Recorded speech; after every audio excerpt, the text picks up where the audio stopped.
Salam alaikum Mazoul, bonsoir. Il y a quelques jours, je vous avais parlé de cette tannerie qui baignait dans une atroce puanteur où l'air était quasiment irrespirable, mais où, curieusement, on ne sent plus rien après 3 ou 4 jours parce que l'on s'y habitue, tout simplement. C'est le propre de l'homme de s'acclimater, de s'adapter à n'importe quelle ambiance, n'importe quelle situation. Où que vous le mettiez, dans les conditions les plus extrêmes, les plus singulières, qu'il pensait invivables, non seulement il finit par s'y habituer, mais même à ne plus en ressentir les contraintes et les nuisances. Il en va ainsi dans notre pays où les gens semblent ne plus voir tout ce qui ne va pas. Tout, y compris les absurdités les plus insolites, les pires turpitudes du régime, la corruption généralisée, la débâcle civique, la déchéance urbanistique, les passe-droits, l'émergence d'une nouvelle caste de prédateurs qui dévastent le peu qui reste. Tout cela est entré dans le cadre de la normalité.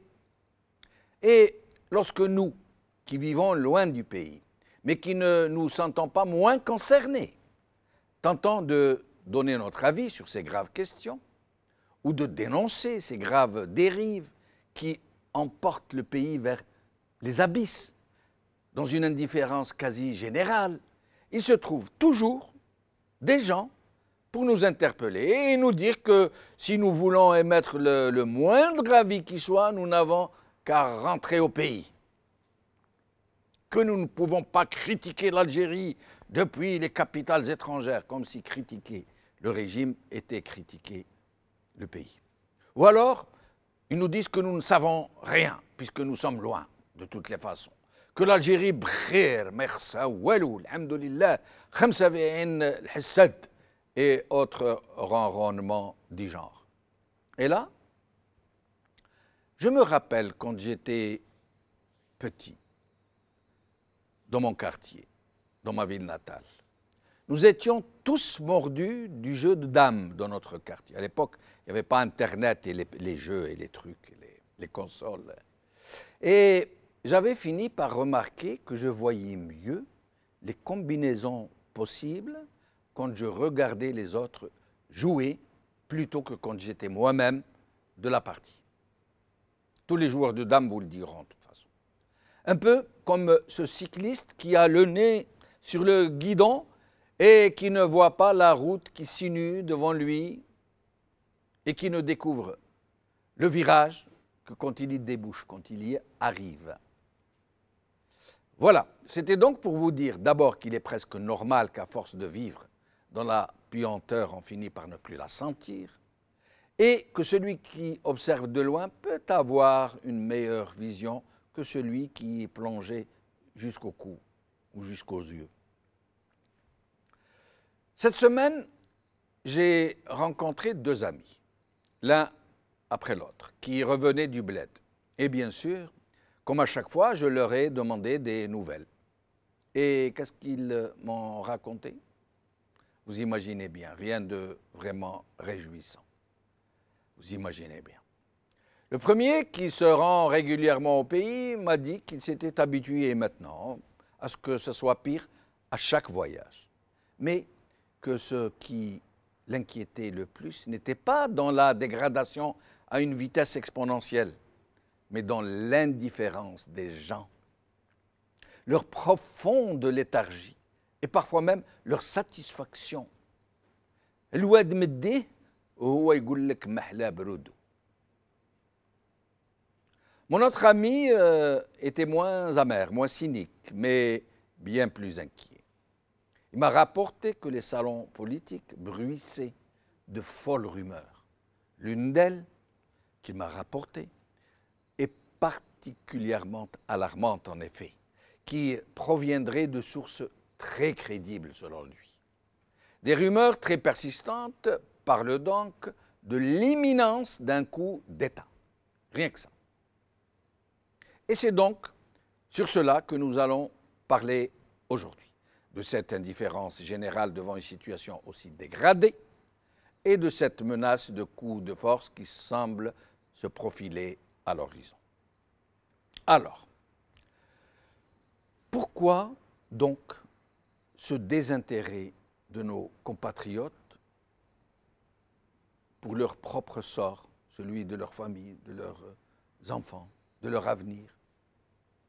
Qu'est-ce qui fait qu'ils en soient arrivés à se cantonner dans cette attitude individualiste, égoïste, indifférente à tout, ce qui ne concerne pas leur propre sphère? Haddi Babdari. Ma limite s'arrête au seuil de ma maison. Quelle est donc cette étrange attitude? Comment en sommes-nous arrivés à une telle démission collective? Je ne prétendrai pas, bien sûr, apporter la moindre réponse, puisque je n'en ai pas moi-même. Mais je veux jouer à la mouche du coche, essayer d'aiguillonner l'attelage qui pourrait s'ébranler, du questionnement, de l'éveil, de la prise de conscience, que de graves périls nous menacent, nous guettent, qui risquent de nous emporter à jamais. Oui, je veux être de ceux qui appellent juste à ouvrir les yeux, ne serait-ce que pour voir la tempête qui se ramasse à l'horizon et qui s'apprête à déferler sur nos vies, sur l'avenir de nos enfants. Oui, qu'est-ce qui fait que nous ne sentions plus, que nous ne nous sentions plus concernés? Est-ce parce que ce régime a su utiliser une partie importante de nos ressources, 1000 milliards de dollars en moins de 20 ans, pour nous anesthésier, pour nous gaver, pour créer en notre sein de larges couches de profiteurs, de bouffeurs et de lécheurs de vaisselle, qui sont devenus autant d'alliés naturels pour lui, qui sont devenus ses remparts et qui lui permettent de dévaster, de mettre à sac tout un pays, juste parce qu'ils trouvent leur petit profit de petits bagarras mal dégrossis? Ou est-ce parce que ce système a su jouer de nos peurs, de nos craintes de retomber dans la tragédie sanglante qu'il a lui-même provoquée, de sombrer dans la syrianisation, dans la libyanisation qui nous agite comme autant de spectres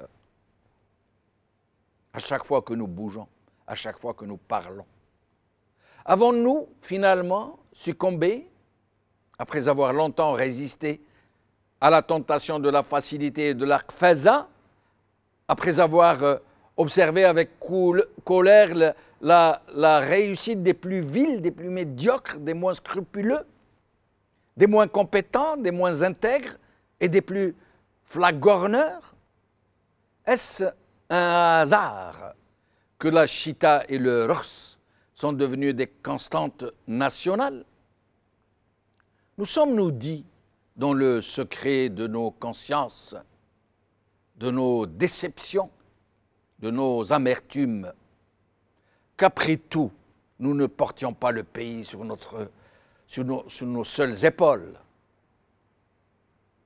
que nos enfants aussi avaient droit à des Nike, à des nippes griffées, au Kebchel Eid, à une rentrée scolaire digne, à un Ramadan qui sont bons, la charba fric et les crevettes grillées, que nous aussi, nous avons droit à ces désormais sacro-saintes vacances en Tunisie, en Turquie ou en Espagne, que nous aussi, nous avions droit à ce taco W, que nos épouses aussi avaient le droit de s'ériger en bijouterie ambulante et brinque-ballante pour sauver l'honneur de la famille dans des mariages de bagarra où les plus pauvres sont relégués dans les coins. Ceci explique-t-il que l'Algérien d'avant, que la plupart ne connaissent pas aujourd'hui, qui n'ont jamais connu, sobre, digne, taiseux, mesuré, homme de parole qui sait se contenter de peu, mais qui n'est pas homme de peu, et qui paraissait riche même dans la plus extrême pauvreté, soit devenu cette chose qui se pavane et postillonne à longueur de journée ses exploits dans les Gasbatek quand il a fait des tebrihat à coups d'euros des Teberihettes qui sont rentrés dans l'histoire, qui ne tient jamais ses promesses, qui s'aplatit devant quiconque peut lui être utile et qui écrase de sa morgue les hommes dignes qui ont eu le malheur de rester dignes et pauvres. Ceci, cet appât du gain à n'importe quel prix, pour assouvir des besoins inséminés, pour être à la hauteur des minables qui font leur rictus de parvenus. A-t-il réussi à nous transformer ainsi en tubes digestifs hystériques qui hurlent de faim, jamais rassasiés, jamais satisfaits? Et comment ne voyons-nous pas que les meilleurs d'entre nous ont été enterrés vivants, pendant que les pires parvenus qui soient roulent sur l'or par le million de dollars, ont de vrais châteaux en Espagne et décident qui doit être Premier ministre ou ambassadeur en France? Autant de questions et tellement d'autres encore que vous connaissez tous et que je nous pose, à nous tous, autant que nous sommes. Et quand nous aurons les réponses, nous devrons bien nous en souvenir pour les donner à nos enfants, parce que le temps n'est plus très loin où ils nous demanderont pourquoi nous avons abandonné leur pays, leur héritage, pourquoi nous l'avons livré pieds et poings liés aux fauves et aux charognards. J'en viens à présent à ces rumeurs de coups d'État, à ces bruits de bottes et à ces chuintements de babouches au milieu de la désolation. Oui, au milieu d'une telle dévastation, d'une telle dégradation, que même des républicains convaincus en sont arrivés à souhaiter un putsch pour les débarrasser du pouvoir actuel. Tout, disent-ils, plutôt que de voir ce pays mourir sans que personne ne bouge le petit doigt. Et de renchérir. Ne sommes-nous pas déjà dans un coup d'État permanent? Une clique, même pas clairement identifiée, n'est-elle pas en train de diriger le pays au nom d'un président qui est dans la plus totale incapacité d'exercer ses charges? Avec la complicité de l'armée, de l'opposition, de la société civile, de la presse et de tous ceux qui bouffent et qui rebouffent au râtelier. Mais dans leur désespoir et dans leur refus de voir mourir leur pays à petit feu, ils oublient de penser que c'est l'armée qui a permis, voire qui a mis en place cette situation, qui a imposé un grand invalide un 4e mandat. Ils oublient de le penser et de s'en rappeler. Ils oublient qu'hormis la révolution des œillets au Portugal, où l'armée a permis de rétablir la démocratie par un coup d'État qui a chassé une dictature, on ne connaît pas de putsch qui ait installé d'honnêtes gens à la place des prédateurs. Et l'Algérie en sait quelque chose, qui porte le coup d'État et le mensonge institutionnel dans ses gènes, dans sa formation fondamentale, dans son disque dur. Le coup d'État, avant même qu'elle ne soit indépendante de l'armée des frontières contre le GPRA. En 1965, de Boumediene contre son comparse Bembella. En 1992, des sauveurs de la République, contre le fils, sauveurs de la République, tous devenus milliardaires pendant qu'ils faisaient une hécatombe de 200 000 morts. Et enfin, coup d'État de 2014 contre des forces non identifiées à ce jour, dont des puissances étrangères ont installé pour un 4e mandat un invalide intégral qui n'a même pas pu mener sa propre campagne électorale. Alors, comme il faut bien faire passer la pilule du coup d'État, le faire admettre comme la moins mauvaise des solutions, des forces non encore identifiées, encore une fois, mais dont on nous dit qu'elles pourraient s'agglomérer autour d'anciens patrons du redoutable DRS, semble vouloir installer un climat insurrectionnel en Algérie. Et peut-être même de la violence terroriste, peut-être même une anarchie économique et peut-être même une panique des consommateurs, comme au Venezuela pour pouvoir appuyer sur le bouton. Il serait même sur une opération qui consiste à demander à tous les grands serviteurs de l'État, les véritables grands serviteurs de l'État, ceux qui font que ce pays continue de fonctionner. On leur aurait demandé de démissionner en masse. Et comme ils cherchent ces gens-là vraisemblablement à rassurer, ils tentent de nous faire croire qu'un coup d'État n'a pas besoin nécessairement de chars pour aboutir à chasser l'actuel pouvoir. Comme si on pouvait faire un coup d'État sans forces armées, avec des œillets et une chanson. Et surtout, comme si ceux qui s'apprêtent à prendre, ou plutôt à reprendre le pouvoir, l'avaient plus blanc que blanc. Comme s'ils étaient impeccables, irréprochables, comme s'ils n'appartenaient pas à la même famille Glia, comme s'ils ne procédaient pas des mêmes démarches et comme s'ils n'avaient pas contribué à ravager le pays avant d'en être chassés. Un clou chasse l'autre. Et là aussi, je n'ai ni réponse ni conseil à donner, mais juste deux questions. Encore, qu'est-ce que nous devons faire et devrons-nous attendre le déluge avant de faire ce que nous devons faire? C'est tout. Avant de vous quitter, je rappelle que j'appelle toujours les membres de ce régime à venir à Al-Magharibi à discuter avec nous de ce dont les Algériens les accusent. Je précise que nous leur envoyons des invitations par téléphone, par fax, par mail, et qu'ils n'y répondent jamais. Je vais donc vous laisser regarder quelques images pour planter le décor de la jungle en folie dans laquelle nous vivons. Abqaw ala khair. ربما لا تعرفون بأن بلدكم الآن لها القدرة لتستضيف 2 لكوب دي موند 2 مش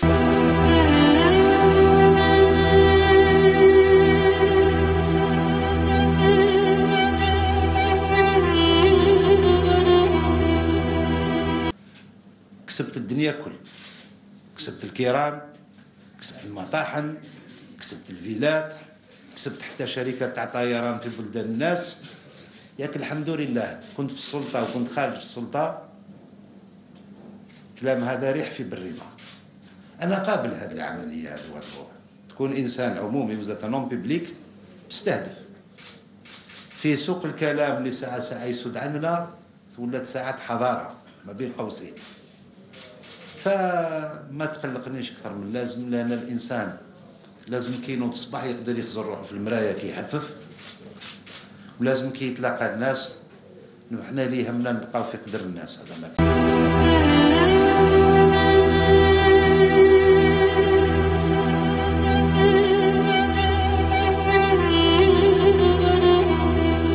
أنا لا أريد سلطة ولا أريدهم يحزنون. أنا شوف أنا حنس لهنا، شوف نقول لك أخويا أنا يا لهنا يضمن الغنى، أنا ما نحوس على والو، أني نقولها أمام الله دايغرام يقولوا لي واش دي رحت للرئاسيات، قلت لهم أنا مستحيل نترشح للرئاسيات وماش لاني مانيش قادرة، أنا نسير 10 بلدات.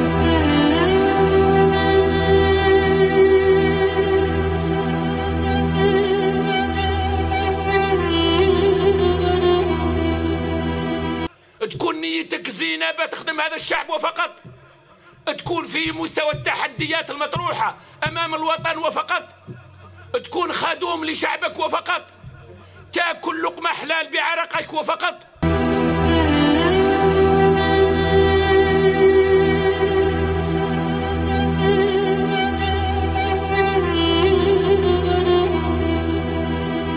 Le moment est venu de se regarder dans un miroir et de se dire que nous sommes un peuple comme les autres. Ni mieux, ni moins bien. Ni mieux, ni moins bien.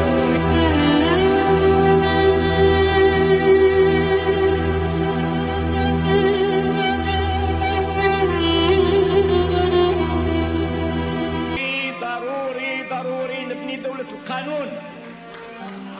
ضروري نفرض سيادة القانون.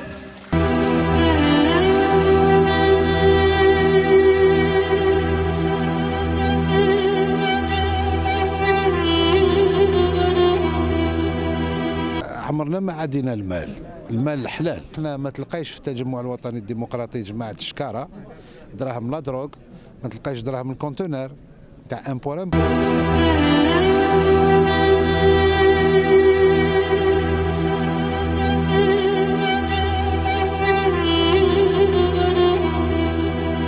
الخميس الماضي تتصل بي امرأة تتكلم بصوت فرح جدا يعني.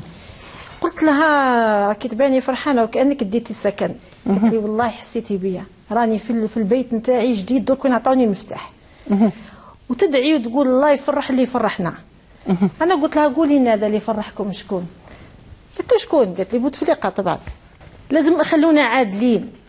يعني هذا الراجل كي كان صحيح و15 سنه و3 عهدات ما نقدش الجزائر داها للهاويه، ودركا كي عاد في الفراش ينقد الجزائر. دخلوا راسكم نتوما هذه.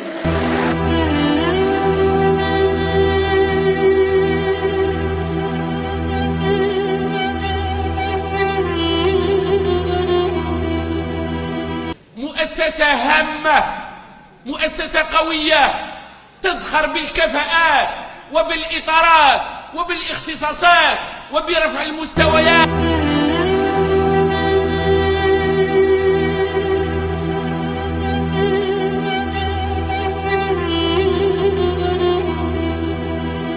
الفتنة وسأخمدها الفتنة. ثانيا سأنعش الاقتصاد الجزائري. ثالثا سأعيد الكرامة للجزائريين. رابعا سأعيد الجزائر مكانتها بين الأمم.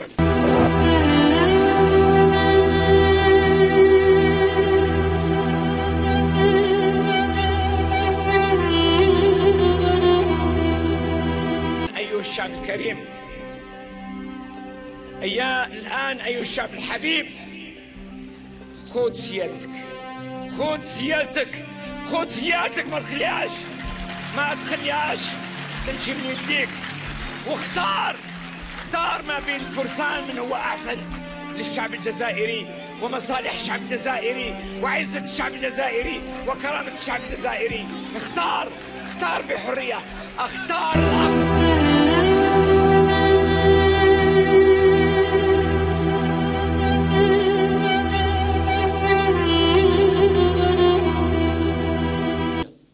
والتوفيق للعلم فهو لاعب لكرة القدم ماهر، ونمارس معه كرة القدم، وانا لاعب اساسي في فريقه، ونلعب 3 ماتش بار سومان.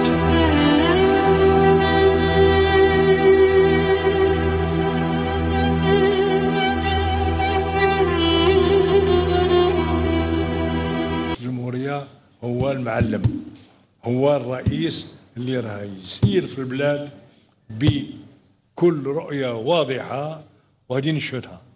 قل شهد أمام الله، أقسم بالله العلي العظيم لا عبد العزيز بوتفليقة هو اللي يسير البلاد في أحسن ما يرام. أنكم تابعتوا الخطاب الأخير، التعليمات الأخيرة تعطيكم دليل قاطع ما يقال هنا وهناك إلى كلام فارغ.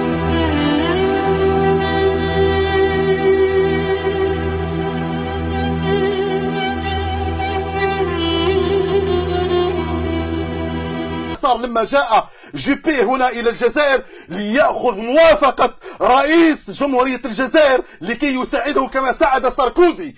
كان رئيسا على فرنسا وأقلع القذافي بمساعدته. بوتفليقة هو من يحكم في فرنسا، والجزائريين هم من يؤثرون الأمن الاجتماعي في فرنسا. الجزائر هي من تحكم فيه.